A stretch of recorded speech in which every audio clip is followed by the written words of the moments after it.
ලෝක ප්‍රකට ටොම් සෝයර්ගේ වීරක්‍රියා හා හකල්පිරි ෆ්‍රින්ගේ වීරක්‍රියාහි කතුරු මාක් ට්වෙන් ගැන බොහෝ දෙනෙක් නොදන්නා පුදුම සහගත කරුණු 10ක් අද රිතුරට තුලින් ඔබට රැගෙන ආවා. නමෙහි රහස.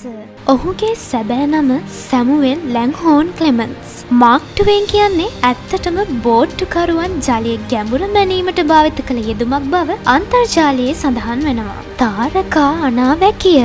ඔහු උපන්නේ හාලිගේ වල්ගාතරුව පෘථිවියට පෙනුන 1835 වසරේදී. ඔහු පසුව ඔහු මිය යන්නේත් එම වල්ගාතරුව නැවත එන වසරක බව ප්‍රකාශ කර සිටියා. ලොවක් පුදුමයට පත් කරමින් 1910 දී ඔහු කළ එම ප්‍රකාශය එසේම සිදු වුණා. විද්‍යාඥයින්ගේ මිතුරා.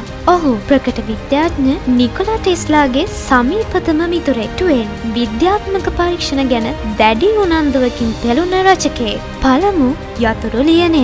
ලෝකයේ ප්‍රථම වරට යතුරු ලියනයකින් ලියන ලද නවකතාවේ කතුවරයා ඔහුයි. ඒ ලයිෆ් ඔන් ද මිසිසිපි කෘතියයි. දක්ෂ බිලියඩ් ක්‍රීඩකයෙක්. ඔහු ලිවීමට තරම්ම බිලියඩ් ක්‍රීඩාවට ආදරය කළා. පැය ගණනාවක් ඔහු ක්‍රීඩා කිරීමට කැමති බවයි වැඩිදුරටත් සමාජ මාධ්‍ය තුළ සඳහන් වෙන්නේ. බංකොලොත් වීම.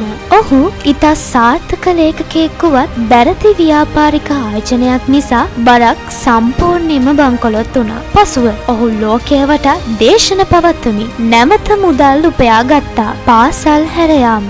ඔහුගේ පාසල් ජීවිතය වයස අවුරුදු 12කට සීමා වුණා. ඔහුගේ දැනුම සම්පූර්ණයෙන්ම ලැබුණේ පුස්තකාලවලින් සහ අත්දැකීම් වලින්. බලන් ලෝලියෙක්. ඔහු බලලුන්ට කෙතරම් ආදරය කළාද කිව්වොත් වරක ඔහු සතුව බලලුන් 19 දෙනෙක් හිටියා. ඔහු උන්ට අමුතු නම් පවා දීලා තිබුණා. බම්බිනෝ, ඇපොලිනරිස්, බෆලෝ බිල් ඉන් කිහිපයක්.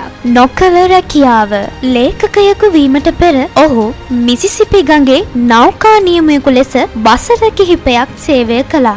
මෙහිදී ලද අත්දැකීම ලයිෆ් ඔන් ද මිසිසිපි ලෙස කෘතියක් ලෝකයට එළි දැක්වුවා. මේ වගේ තවත් ලොව සාහිත්‍ය පිළිබඳව රසවත් කරුණු දැනගන්න අපේ channel එක සමග එකතු වෙන්න. මේ රිතු රයිටර්